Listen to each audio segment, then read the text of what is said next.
Hey, Lydia. What? Do you want to hear something really cool? What? Did you know that there are nurses that help take care of your brain? Yeah. Yeah, what do you think they do? They help you think.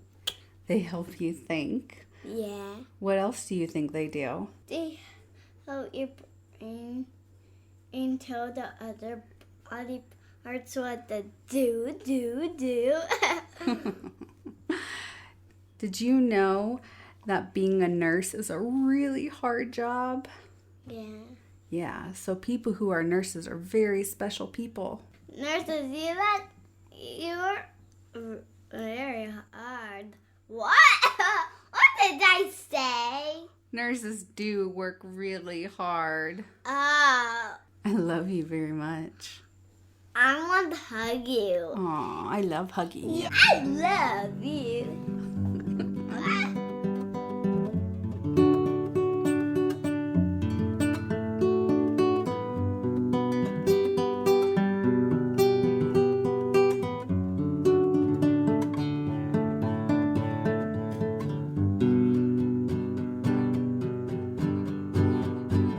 Welcome to the Get in My Head podcast. I am your host, S.M. Holland, and today we are going to be talking to sweet Lauren, who has been working in the mental health field for a while now.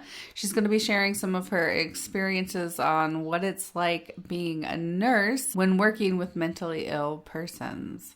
Nurses are amazing, FYI. The hard work and dedication they put in, whether they work in the mental health field or not. So if you are a nurse, thank you. Let's get started. My name is Lauren, and I'm a mental health nurse, an LPN, not an RN, but in mental health, that really is not much of a difference. So the facility that I work in, it's not inpatient health. We have inpatient issues, but what that means is we just have a mix of people. So we have some people that have inpatient concerns. We have people that are newly diagnosed, but we're also a homeless facility. So we have people with substance abuse problems as well, which is a fun combination. Very fun. It's great. Sounds like an adventure. So nursing in general, it's a hard field to work in. And then you put like mental health on top of that. Like what made you want to go in that direction? Because you could have been like working with like babies or like sweet old people if you wanted to. Sweet old people doesn't go together. That's like good morning. Okay, that was mean. And it's not 100% the truth. But when I started, I was a VA employee, so their population tends to be a little more hardcore because they're all veterans. So they're a little seasoned, these more so than the typical like civilian population. But that's one of the cool things about nursing is that you can do literally anything. You can do emergency room, you can do pediatrics, you can do like some combination of all of the above. And that's basically what I've been doing. I've been jumping around. When I started, I actually worked hospice, and that was an accident, and they didn't tell me I was going to be a hospice nurse. And I'm terrified of dead people, so I didn't go. After that, I was like, anything goes. I just don't want to go back to hospice. So, because before I started that, I would have thought mental health terrified me more. Yeah, it doesn't. It doesn't. And it's just hard. And then, too, if you do the others, mental health is one of those fields where you have those sad instances, but it's not as many as, like, you work in ER and you have a trauma that doesn't go well. Yeah. Or you work in the nursing home and your elderly patients pass, or you work in hospice where they come to pass. Like, there are, thankfully, if you've helped someone, there are way, way, way less instances. Like, even if you have stories that are sad, usually it's just because someone didn't want to be helped. You don't have as many cases where your patients don't survive like you do in some other fields, at least in my experience so far. Yeah, I can relate to the dead body things because my job required cleaning bodies of people who passed. And that is a whole another level, another topic because it can really mess with your psyche a bit. And I think it takes a very special person to work in that field. And I am not that person. No, and it's sad too, especially when you see the patients whose families don't come to visit. So you kind of get to be their family, especially if they really weren't all that sick when they got there. So I had some patients that I had for the whole 2 years that I worked on hospice that passed right before I moved away. And that crap was hard because it's not like, it's easier if they were there for a week or they got there on the day shift when I wasn't there and then they passed and I had to help with the body because I didn't know them. It's always going to be sad because it's a person, but when you take care of them, it's just heartbreaking. And I'm a big wimp and I cry every time. And the VA is terrible because they play taps and you put the flag over the body and you have to walk out behind them playing taps. And then all the soldiers, even some of the guys who are wheelchair bound, will stand up and salute and I can't do anything but bawl my face off the whole time. It's horrible. I'm about to start crying just thinking about that. Bad. That is tough. That is tough. I guess, I mean, that would go straight into how does working in these environments affect your mental health? Because it's so, giving yourself to another person is so draining, especially when it's your day-to-day life. What do you do personally, for your self-care? When you're done, you get home, you close the door. What is Lauren doing to relax and unwind? So you see people that will talk about every day they have to have their routine or the little bit of self-care in nursing that's exponentially a much, much bigger deal. Physically in nursing already, caregiver strain is a big deal. And then when you add the mental health stuff on top of it, sometimes you can't really it's not a job where you can shake it off when you get off of work and then just yeah. I haven't met a nurse yet who's good at that. Usually if something that upsetting happens, when you go home, it happens too. So a lot of us have really jacked up senses of humor, like me. Mine's kind of morbid now. Or my thing is wine. I come home and I have a drink, just enough to just kind of chill out a little bit. Or another, depending on if a coworker pissed me off on top of it. It depends. But yeah, my thing is no matter what time I get home, even if I work a double, if I ended up working 18 hours, I go home, I can't go straight to sleep because I'll wake up with whatever still was bothering me or whatever still happened. It'll be like I never had a break. So no matter how dog tired I am, I always have to take at least 2 hours. So usually in that time, because I review books, I might read, and writing kind of sort of, that ain't going well. I might write. It depends. But I have to do something. If I come home and go right to sleep and then get up and go to work, it's just all bad. I always have to take that time. Nursing is one of those things where I have to rein myself in because I'll end up talking and just go way left and go we had an agenda. Oh, whoops. How do we start talking about this again? And I'll just be way down the rabbit hole. Oh, go left. I'm okay. Go all the way left. I am curious more about your experience in working and dealing with people who struggle with mental illness and addiction, because I think addictions are part of the mental illness bubble, because I know some people start drinking and have wine every night and be fine and not be addicted and stop a week later and be okay. But some people, if they do something like that, they can't, and they have to have more and more and more just to feel that, the happy, warm, fuzzy feelings. What is your experience with seeing someone struggle with both? With both. I think so. There's a thing where people say, now the wind's rattling the blinds really loudly. Awesome. Where people say you have to be careful if you have family members and whatnot with addiction because that addictive personality will run in your family. I don't think it's not so much the substance part, but it's there is no substance abuse without a mental health problem, I don't think, because most people who drink in excess or use in excess is because they're running from something. They're dealing with something. They're trying to block something out. So I've never, it's just like me, I like to have a drink every now and then, but I know I leave it at 1 because when I catch myself thinking I had a bad day, I need a drink, and then I'm like, no, you don't. This is not a good time to have one when you start feeling like I need it to make me feel this thing. So thus far, I've never had as a patient, an excessive drinking problem that didn't have some kind of like anxiety, depression, stress, something, I really don't think you can have a substance abuse problem without some kind of something going on mentally. It doesn't compute. Those are the kind of people who also feel like socially awkward people, like me, when you catch yourself going out and you're like, okay, if I go into this bar or this club or this party or whatever, I'm going to be stiff. I'm going to be awkward. I need a drink first. And then the more you're there and the more you want to loosen up, you start to have that drink. And then that kind of, it's the same thing that starts to spiral. So there's always like something there that triggers it. So that's the thing I try to be cognizant.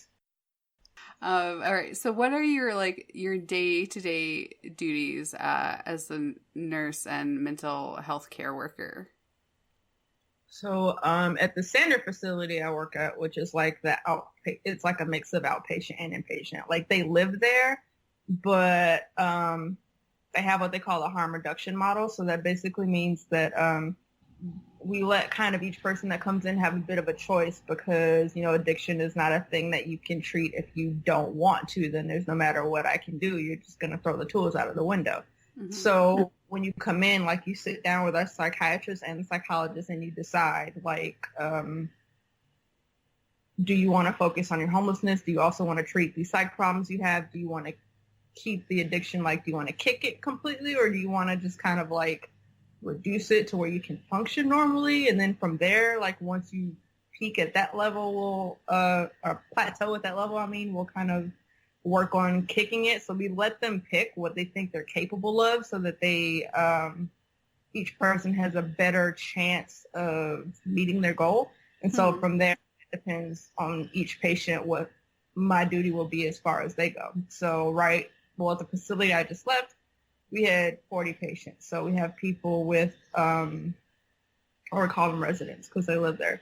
So we'll have like MST, which means military sexual trauma. We'll have people with PTSD. We'll have people with trauma from before they even went into the military. And then we have people who are just there for like the homelessness. And then people who are there for like, oh God, this big whole cocktail full of stuff. So we have tracks.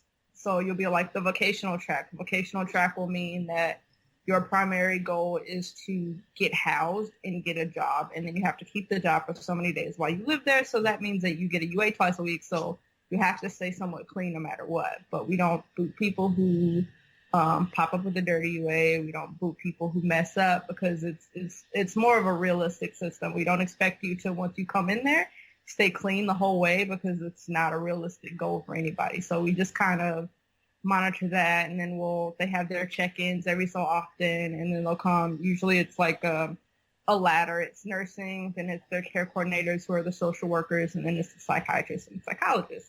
So they're supposed to come to us first. Sometimes they don't. They'll go to the care coordinators, but as long as they're somewhere in there and they let us know when they're feeling like SI, HI, suicidal ideation or homicidal ideation, that kind of a thing.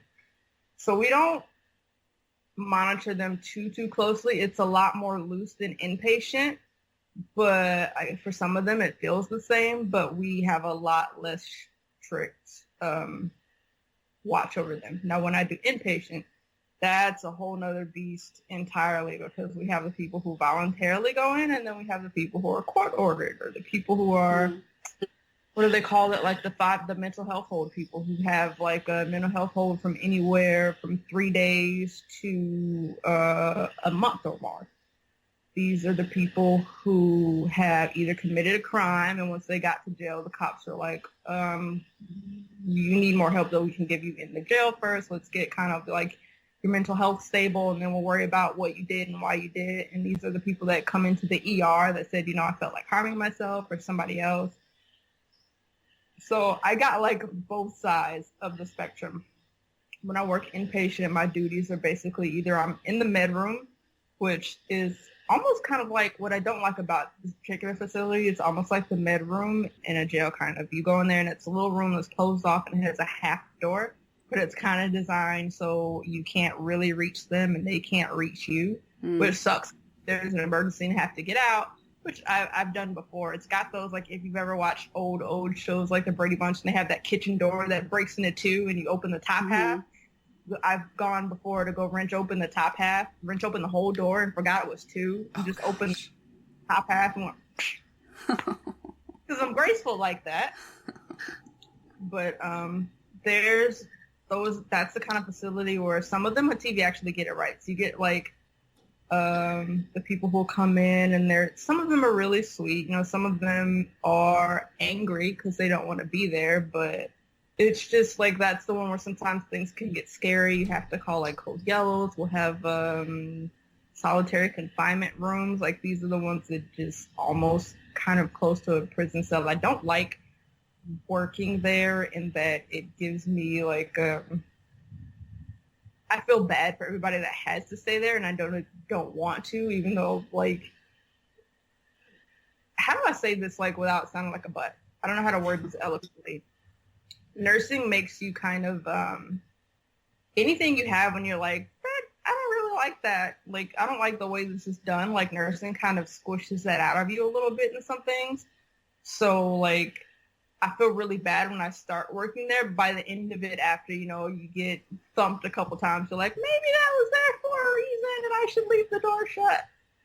Yeah. So yeah. Thankfully, it hasn't been too bad. Mostly my duties, especially as an LPN, are mostly just meds. A lot of pills for some people. Some people, it's just like the sucky part is when they're trying to find their med routine, and it's a constant change, and you can't tell if it's helping them or not because they're just zombied. God, that sucks so bad. I hate it. Sometimes you can like see what's there, like you can see that they're panicking or that this person feels bad and they just can't articulate it because their meds have been so locked out. That would probably be the worst thing about working inpatient. I hate it so much. And I've rambled quite a bit.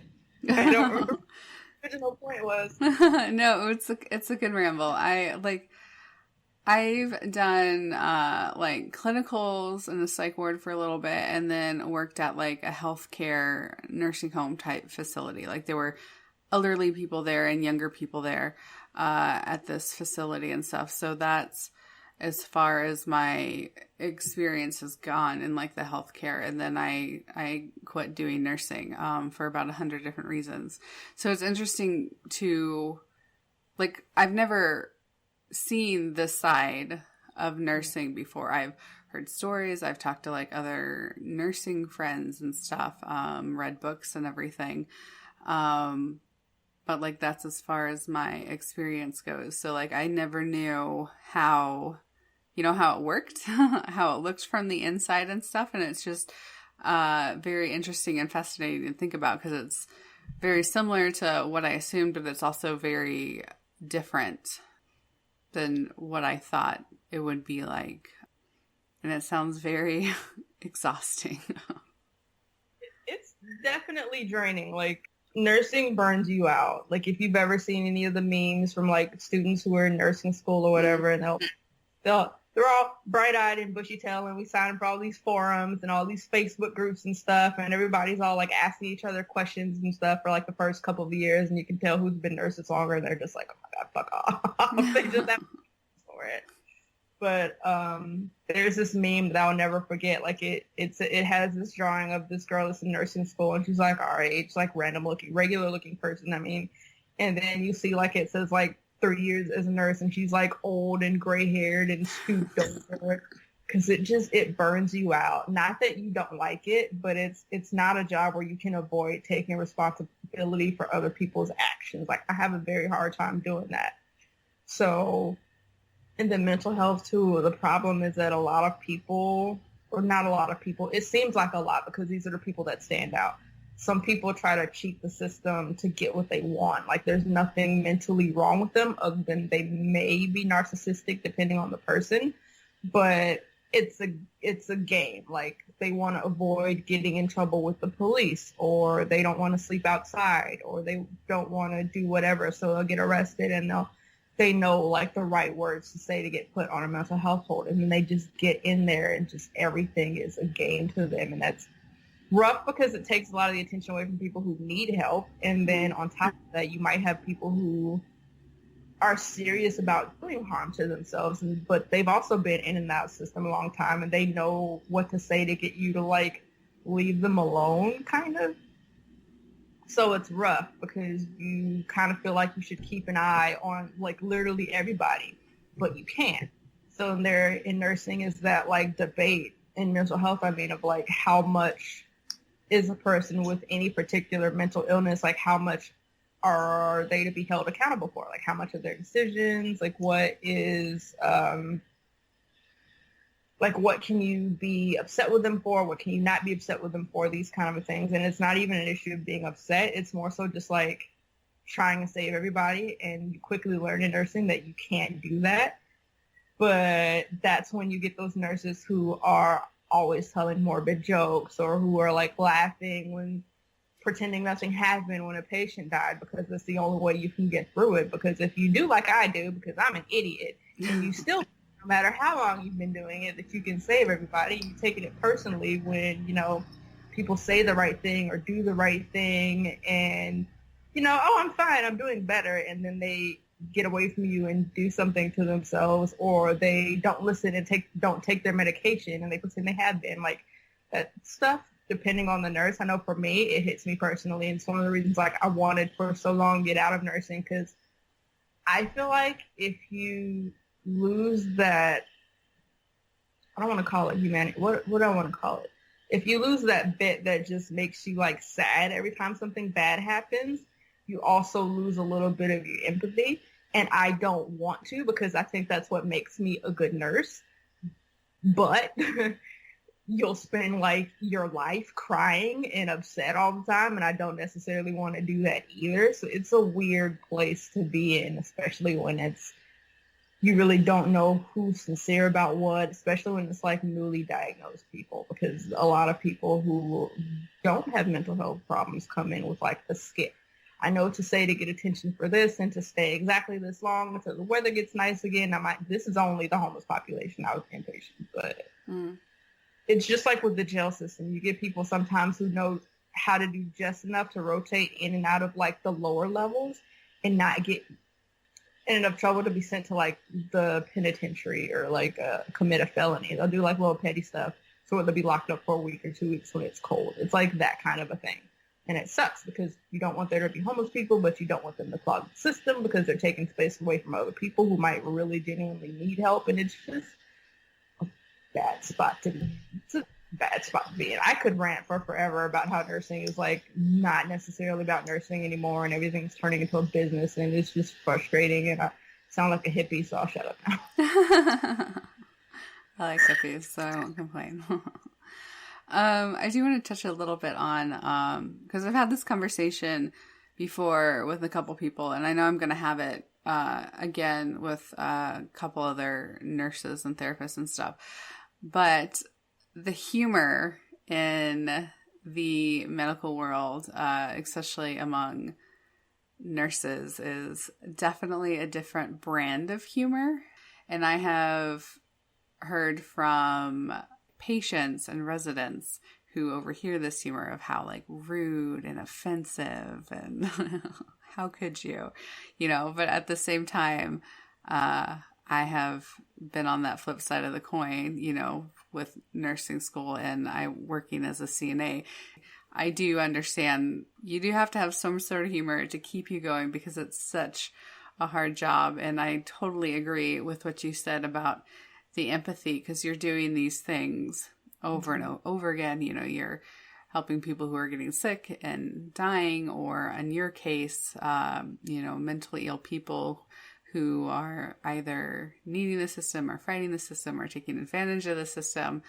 And it's very stressful and draining and stuff. So humor helps on, you know, that level in so many ways. Nursing is a mix. I won't speak for everybody, but I will say I in particular, my humor that came from nursing is like a mix of gallows humor and like 13-year-old boy toilet humor. Everything's hilarious to me. Nurses, especially when I worked hospice and CLC, it's like hospice and CLC, which is a community living center. It's basically like a nursing home. And nursing home, they're like, if you work with the geriatric population, you will ask people how many times they go to the restroom constantly. You stop being shy about it. And this is the thing, too, that, like, throws people off in casual conversation.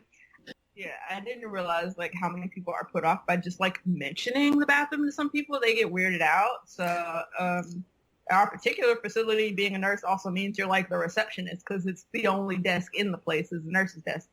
So that's another thing. Nursing, you're like the cable guy, you're the water guy, you're the electric guy, you're everything. But someone came in and asked me, the nurse, I was like, she'll be back. She just ran to the bathroom real quick. And they were like, I didn't need to know that.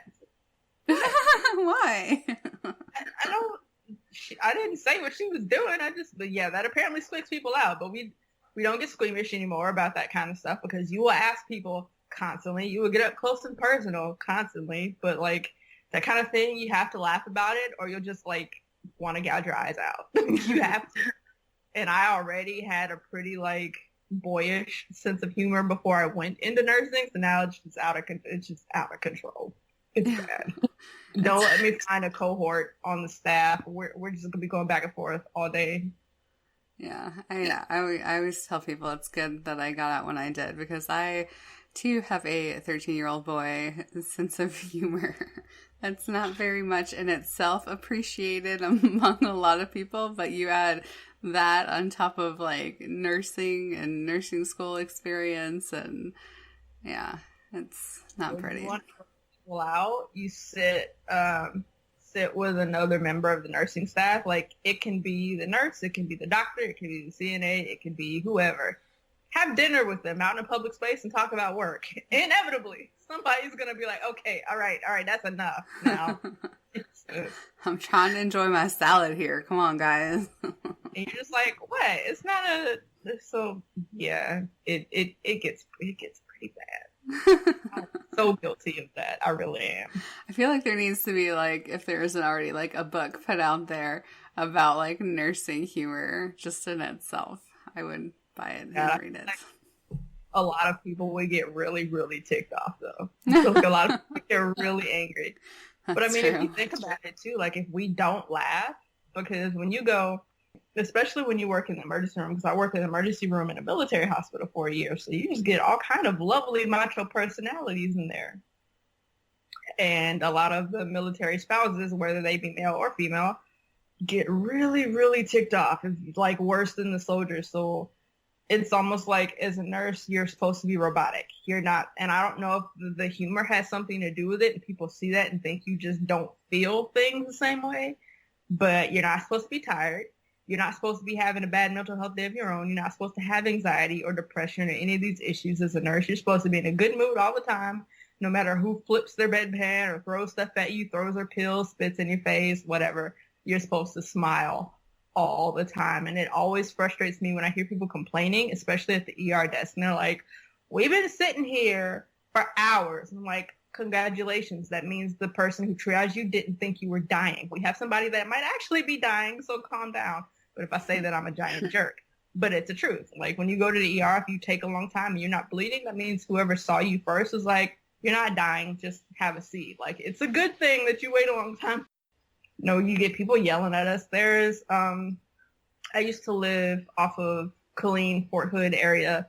And around the time I moved away, there were several people at like Scott and White and Seton, which is in Harker Heights, just completely tripping out in the ER because the nurse wouldn't give them the pain meds they want. Like both nurses in both hospitals, this was in like a week of each other, got assaulted just because they didn't get the order from the doctor that the patient liked. So that's the kind of thing that you have to deal with a lot. And we don't write the orders. Like, it's just like being CNA or any other person who's not the doctor. Like, we do what the doctor tells us.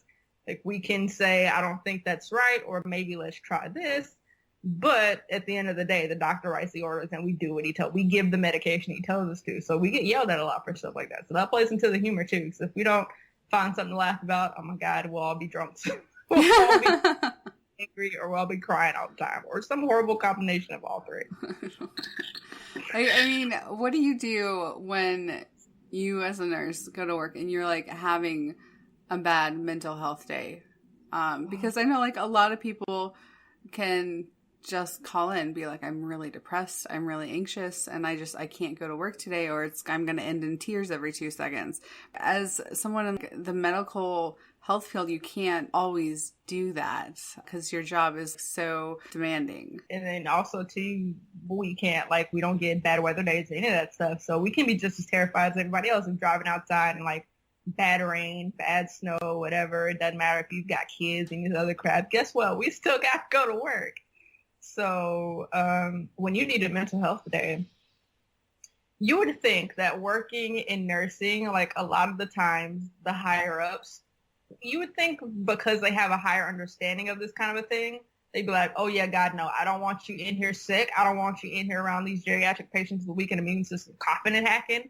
I don't want you in here, if you feeling like you need a day because you can't really properly empathize with anybody else if you feel so horrible. Child, no. But no, it doesn't work like that. And unfortunately, a lot of it is because nurses are always so understaffed, but then a lot of it, too, is just that nursing kills your empathy. So the bosses are like, you're scheduled to work, bring your butt to work, okay. And it sucks. And I think a lot of that, too, is why I have, like, the anxiety and stuff that I have, and why, like, I get overstimulated, because I will have a bad day or have migraines or whatever, and you still got to go to work. Like, and then you start to feel guilty as well, especially if you work on a unit that's understaffed. So there could be 2 of us at any given time, and night shift is horrible about finding people to cover. So if I've got to be at work at 7:30 p.m., I wake up at like 5:30. If I get up and get ready to go, I try to talk myself into it for like an hour. So I give myself until 6:30. If I still feel crappy, you have to call in. But, a lot of times I just don't know if I want to call in immediately. That gives them an hour to find somebody who may have slept during the day and wants to cover the entire night shift. Nobody wants to cover a 12-hour night shift if they're not night shift. And if you work night shift, nobody wants to work an extra night shift because we have 12-hour shifts and we're all wiped out. So a lot of times you have this fall on your sword thing where you're like, well, nobody's going to cover, so gotta go if you don't feel good. Yeah. And kind of like, and you've worked in a nursing home, them call bells do not stop. And when you're sick or you're tired and you got a headache and there's just like this dinging all the time, like maybe some people can handle it better than I do, but when I already have a migraine, like after a while you just get kind of just like twitchy and just it hurts, but you still got to go to work. So like 12 hours of that, and then people yelling at you, and you just kind of have to straight face take it and still, be a nurse first and worry about them. Like nursing is a practice and putting yourself last. Always. Always. It's kind of like when you're sick and you're nursing, it kind of feels like, I don't know if you've ever watched like the old Baywatch. I'm aging myself here because whenever I talk about the show, people are like, there's a TV show? Yes, there was a TV show. God. But they think like there's the one with the rock and there's it. I'm just like, oh God. But it always stuck with me, that thing, like when they try to teach, was it Cody? Like when you're rescuing people and they fight you and you're about to hit something, you have to turn. Better them than you, because you can't save them if you hit the floor. Nursing is the exact opposite. You can never do that. You just have to take it and get back up and keep going. So if you're sick, guess what? Sucks to be you. If you got a headache, guess what? Sucks to be you. If there's nobody to cover it, you have to be there. Then there's also patient abandonment. You feel bad enough and you just want to walk out and leave, they're short-staffed or not.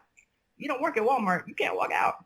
Yeah. Patient abandonment, that is a criminal offense. So I think that's why nurses are so crabby. On top of that, if you're like the new person, you can forget getting a vacation. And when I started working in hospice, which was mentally really hard, physically really hard, because I had 10 patients who were total care. Total care means they're incontinent. It means you got to feed them. If they have diabetes, it means you have to stick them 3 times a shift.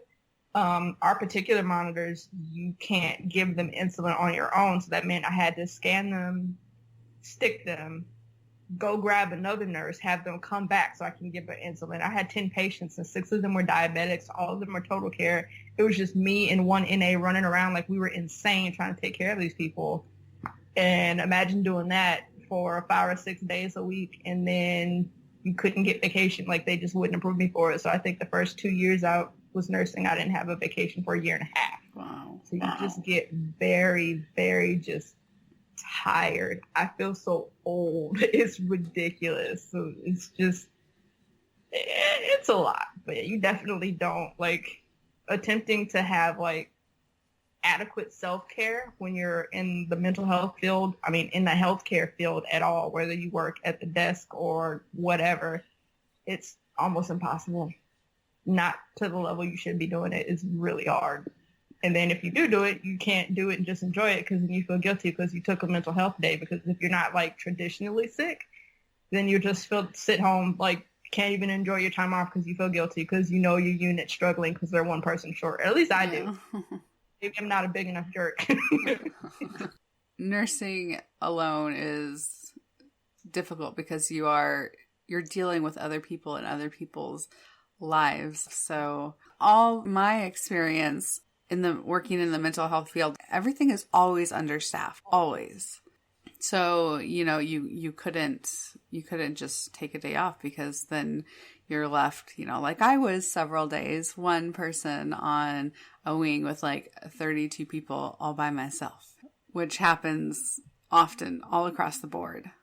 It's common. You would think like you leave a facility, you complain about it, and they're like, "Oh, girl, me too." And you're like, "Dang it, can't get away." But yeah, the facility I just left, like when I got hired on, they were short-staffed, and there were 3 other people that were supposed to come with me. I was the only one that accepted the job because their particular hiring process, you don't find out your salary until the very last stage. And I had already like put in my notice and started like looking for apartments, and my lease was up, etc. And I just wanted to get out of that area. So I moved, and then they were short staffed, which is not a problem because at least I wasn't like picking up patients and whatever. Now, don't get me wrong, people hit the floor, mental health too, but it's not like you're like constantly putting people in a Hoyer lift and what have you, like you are in a nursing home where you're lifting people every day. I don't care what they say. And they're like, "You're not supposed to lift. We have slings." Nah, but you lifting people daily. Yes. Daily. But like, even without that, so we were short staffed. We're supposed to have 7 people on night shift or 8. We had 4. So that's 2 people a shift. And when you work night shift in that kind of a building, that's it. It was us 2. We were the only staff members with 40 patients. So mind you, in a facility where they're allowed to leave, and sometimes it's substance abuse, so they'll come back high or drunk or just angry because they're on blackout and they want to go get high or drunk, or it's payday weekend and they go get high and drunk and come back and mad because it's time for their random breathalyzer and they know they're going to get caught. I sound like everybody does this and they don't. It's just like the outliers stand out because of the behavior. But you have to deal with those, and it's just the 2 staff members you have, and that's it. There is no backup. It's just the 2 of us, and a lot of times they staff me and the other female and the 2 males together. So if it's 2 women and I'm 5'1", and she was 5'4", they decide, they're not listening to us today. We are SOL. That's it. So there was a point, I don't remember where I was going with that. My train of thought just derailed, crashed, and burned on me. So short staffed. So that was it. We just had the 4 of us, and then we were steady trying to hire on people, and they didn't pay you enough, so nobody accepted the job. It was only until 3 months ago that we started having extra people. And once they got extra people, that's when I was like, "Oh, thank God, I'm out." And it took me those whole 2 years because I felt that guilty. It's like, y'all already short. I can't leave you. So I stayed a place I couldn't afford to live for 2 years because I didn't want to understaff the building and put somebody in. I'm an idiot. That's the moral of that story. I'm stupid. Yeah, I mean, I know we said it before and probably 100 times, but it's so hard, like when other people's lives are involved, because I dealt with the same thing before I quit my job working at the healthcare facility, and because there were residents that I loved so much. But when you're understaffed and your boss is Satan, and you're underpaid, and it's a hard balance of knowing that these people need to be taken care of and knowing that you also need to take care of yourself. How far does the sacrifice go? Yes. That was that killed me when I first started nursing because I was on a hospice unit, and because the majority of my people did not have family members, and I really did not care for a bunch of the people that I worked with. So I felt like there was me and maybe 2 other people who genuinely cared, and everybody else showed up for a check, and it just stirred up mess amongst each other.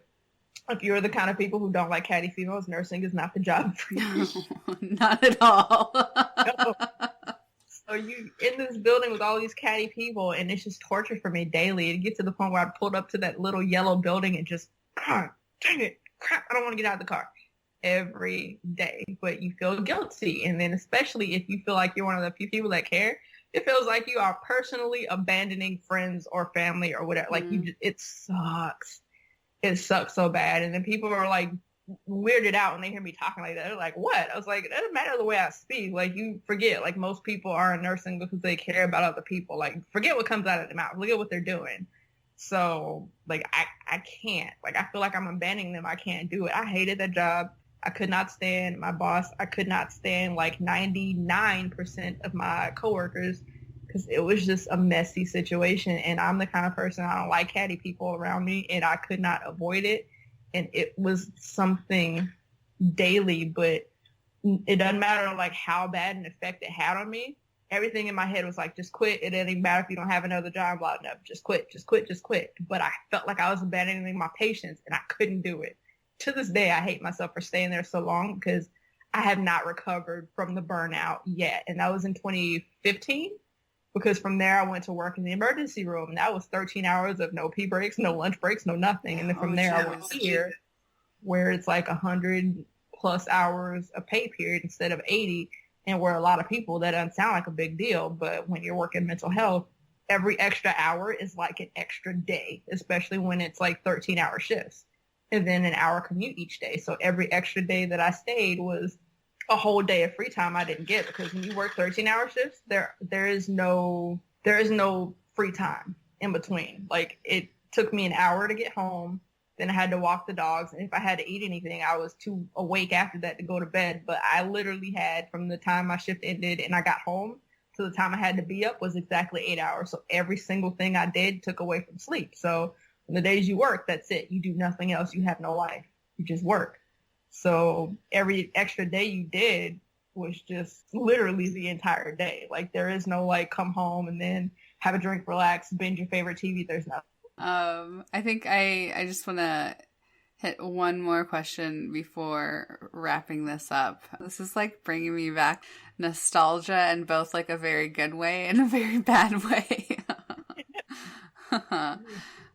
Did you ever feel like you were in physical danger at work between both the patients and or like the patients' families?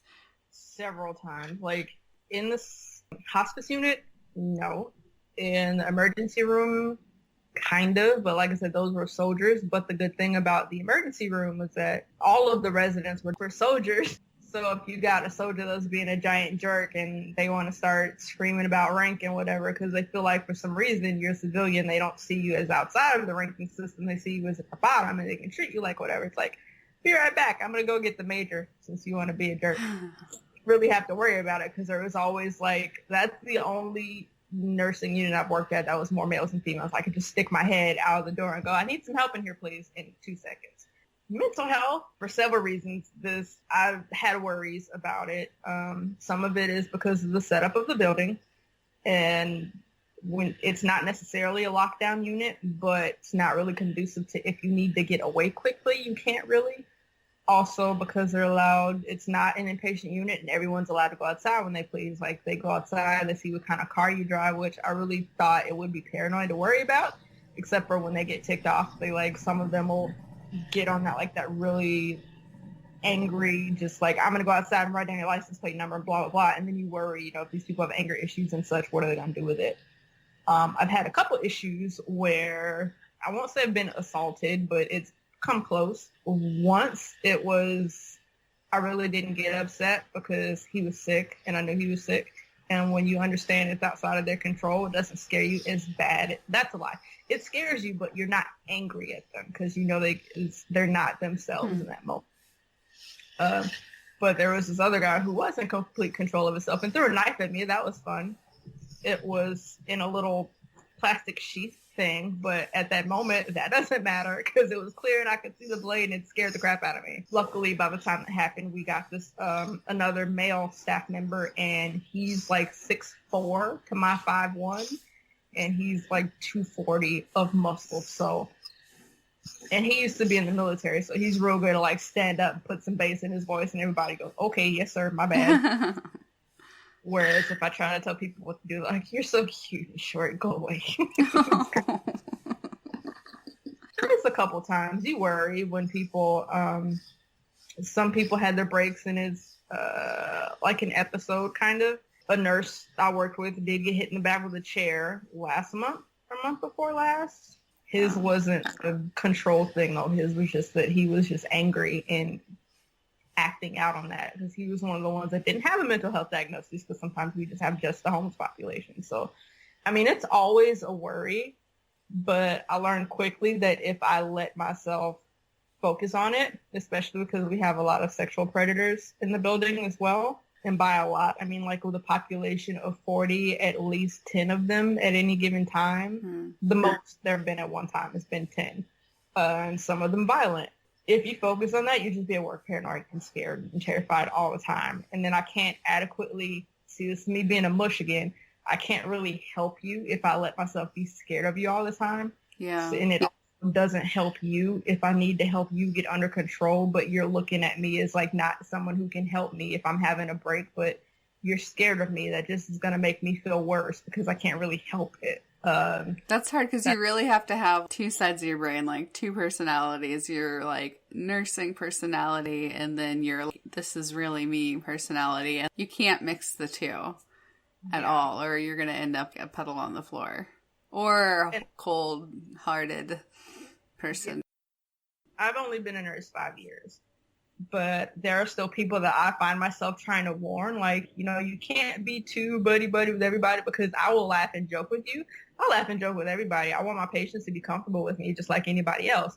Plus, I found, like, the more personable you are, like, you can't keep, like, that you nurse me patient, like, prison guard mentality, because if someone is really feeling vulnerable, like if they're feeling like harming themselves or harming somebody else, or they feel like they're just really struggling today, you're just that jerk butthole nurse that's always at the desk and doesn't really speak to me except to say hi and give me my meds. I'm really not going to want to come to you with that.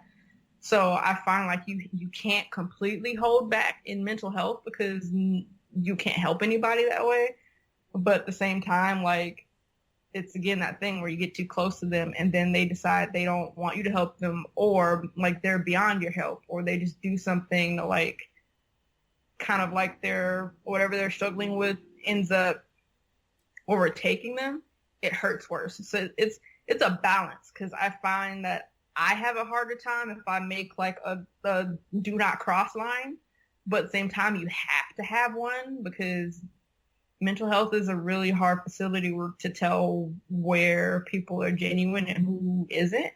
And you can't treat everybody like they're not. It's the thing like pain, like where you get people who get really pissed off because they feel like the doctors are treating them like they're drug seeking. You can't do that. Like, it doesn't matter if I believe you or not. If you tell me your pain's a 10 out of 10, I have to believe you. Like, mental health is the same way. I can't treat you like, even if I've seen you 12 times before and I've discovered that you are gaming the system, or if I think you're doing a certain thing to get your way, I can't treat you like that, because what if this time it's not the case? Mm-hmm. It's a really hard line, but I found that it's even worse if you try to make that distinction of like, don't get close to them ever, because it just starts to feel like prison guard-ish, and they start to feel that way, your patients do, and then you can't help them. Like nursing, you have to mix and mingle. That's what makes you a good nurse. Like if you don't feel for your patients, or you don't know how they work, oh God, especially inpatient. So like, this is my last rant and I'm gonna shut up, I promise. When you have a patient that you deal with for a long time, it's like heaven and hell. It's two sides of the coin. I can help you if I see you every day, because if I know, like for instance, I had this patient who was really, really like excited about, what was it? Oh, essential oils and such. Like he just got into them. His face lit up when he talked about them. He was a guy that really struggled with like feeling like he was abandoned by his whole family. Like he felt like he didn't have any friends. He struggled with depression. He struggled with anxiety real bad. He just couldn't talk to people. And he got to where he could talk to the nurses because he saw us every day, and you could tell what he would get excited about. But then just like one day he just came up with all of his essential oil stuff and all of his all of his burners and diffusers and all of his books and stuff. Was like, here, you guys like this. You always listen to me talk about it. Here's this.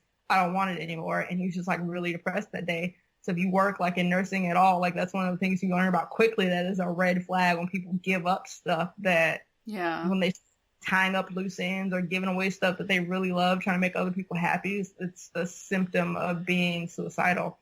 So if I hadn't known him, or if I'd only seen him the day before, I wouldn't have known that. If I don't talk to him, if I don't get to know him, like, so it's a double-sided coin, but it's a good thing because it allows me to get to know what's different for you. For instance, in mental health, some people are disheveled all the time. Some people are really neat. If there's one person who's always wearing like Spider-Man pajamas or whatnot, just starts like automatically taking care of himself and doing other stuff, it could be a sign that he's doing better, but it could be a sign that he's trying to get his affairs in order before something bad happens. And vice versa. If someone's always like put together and all of a sudden they just start not caring, I don't know that if I've only seen you for 30 minutes, just outpatient. I don't know if you normally look like this or not. So like that's another reason why I think you kind of have to like get in there a little bit because it helps better. But it also sucks because you like leave more of yourself. They're kind of like, it's the energy transfer. Now I sound like a hippie for real, but it's the truth. I know some of y'all are really struggling right now, and if not you, you know somebody who is. If you need help, please check out my website, smholland.com. There you'll find a list of help hotlines where you can call or email or text to be able to talk to somebody if you need help. Remember, you're loved so much and your life is a life worth saving. Thank you so much for tuning in and helping me break down the stigma surrounding mental illness. Until next time, just keep moving forward. I love y'all. Bye.